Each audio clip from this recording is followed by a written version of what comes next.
السلام علیکم ورحمت الله وبرکاتو. خوږو مینوالو، یو ډیر د افسوس خبر ستاسو شریکوم او ډیر دروند خبر دی. خبر خو د ویلو نه دی، ځکه چې ګیلمن وزیر په قام باندې مین سړی او په پښتنو باندې مین سړی او ډیر غمځپلی سړی او د پښتنو دپاره د قام دپاره هغه ګیلمن وزیر زموږ څه اوس په دې دنیا کې پاتې نه دی.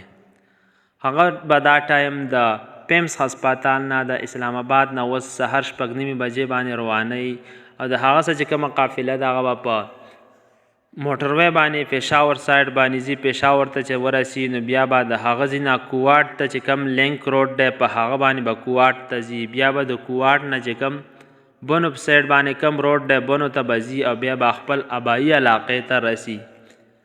او دې قافله کې چې کوم ملګري دي هغه ځان شاملول غواړي، هغه د هم لارو ته راوځي. دغه لارې دي په کوم باندې چې دا قافله ځي. نور د هغه ته دعاګانو ضرورت دی او ډېرې دعاګانې ورته کوئ.